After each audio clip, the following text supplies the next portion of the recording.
Hello po, ngayon po mga kalingap, maghakot po tayo ng kawayan at nakaprocess na po yung kuryente. Siguro mag-advance lang tayo para pamposte kasi sabi nila bukas daw darating, no?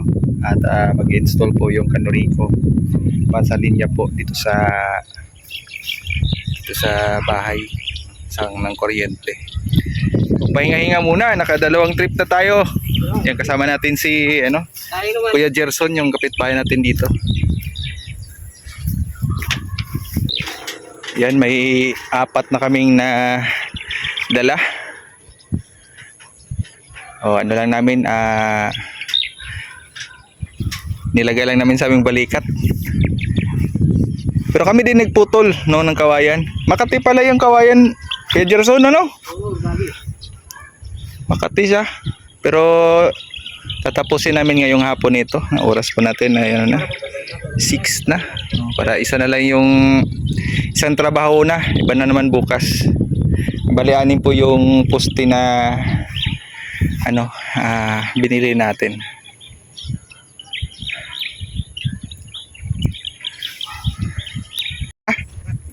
Para hindi na tayo maabutan ng dilim.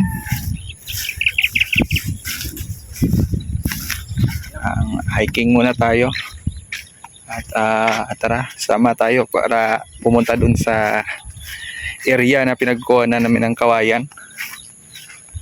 Napakaganda dun, sana makita pa natin yung view, pero nawala na yung sunset, lumubog na po.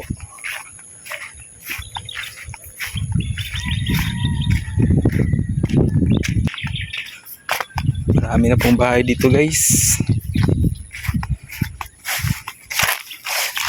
Marami na nagpapatayo ng bahay dito.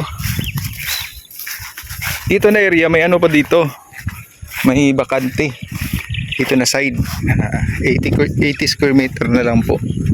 Kasi doon yung 200 square meter doon na side sa amin ay wala nang bakante. Nabili na lahat. Ang tibay nito. Ano ba yung pako? Ha? Hindi yung pako? Ay, fern lang talaga yan. Akala ko pako ay. Ang tapang ng aso na to. Daan lang po. Tabi-tabi po. Daan po. Tabi-tabi po mga doggy. Yan na. Nag-ilaw na yung ng solar.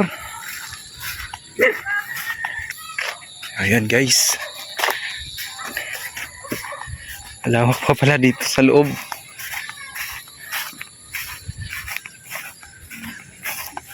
Pero hindi na to sakop ng dyan, yung pinasubdivide na mga lote.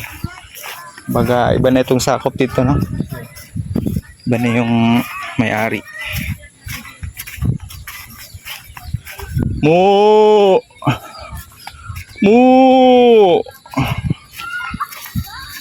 Ang ganda pala yan.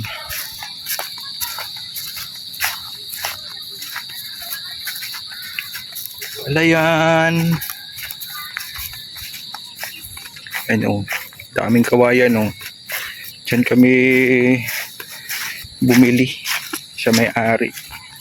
Ano lang po, guys, 50 pesos yung na dito. Pero kami na po yung maghahakot.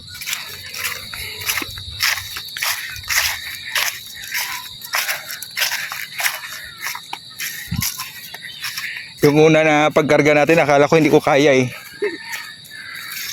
Sinubukan ko lang talaga, pero kaya pala.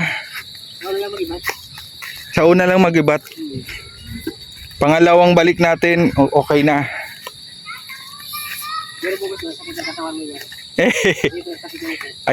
Sa pak, no? Kasi inaano lang namin dito sa yung shoulder. Ano tawag to? Sinasandal,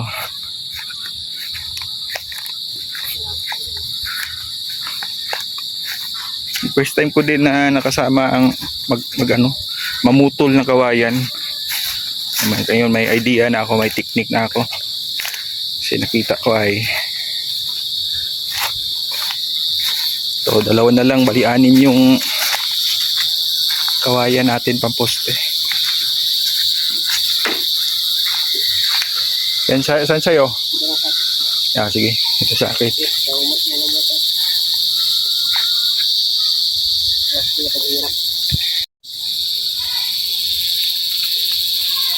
Or the go.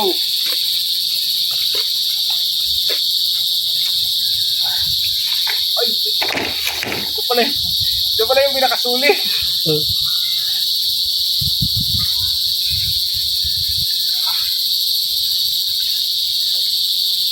At ang laki nito. Sulib. Sulit to.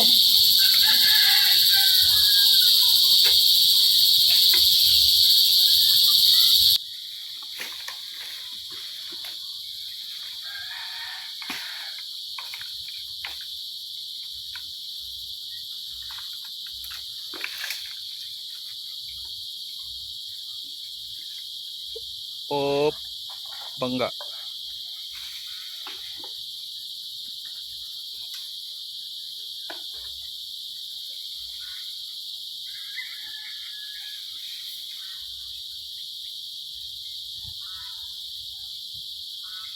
Pairam ng lakas mo.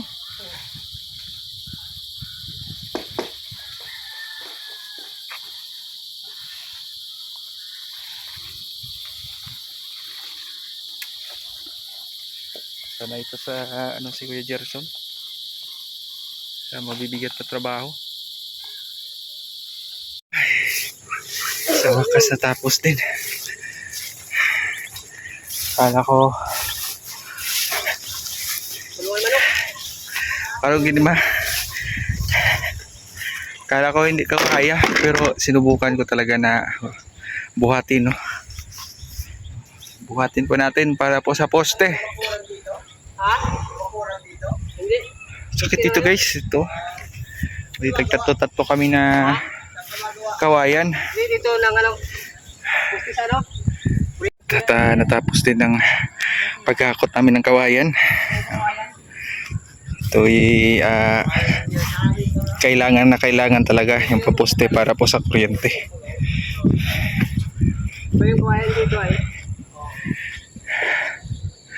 Walang imposible, basta susubukan pala, no? Kawayan walang So ito na po, no, may service drop na po yung dream house natin. Yan po, nalagay na din yung mga kawayan. So ang kulang yan, ang pag-connect na lang doon. Tsaka inaantay pa namin yung kwintador po, no. Pag meron yung kwintador, wala na po yung problema at ma-approve na po yun doon sa Canorico. So inaantay na lang po namin yung kwintador, guys. Para po maka-proceed na po tayo sa pag-install po ng wiring sa loob. Kasi pag gabi dito madilim po dito, guys. Sana soon ma-approve na po yung kwintador at masupplyan na po ng kuryente ito. So maraming salamat po sa inyong lahat, guys. Ayan. Ingat po ito lagi at kita-kita po tayo sa susunod nating pagkikita. Yan, God bless po sa ating lahat. See you po sa next upload videos po natin. Maraming salamat po, mga kalingap.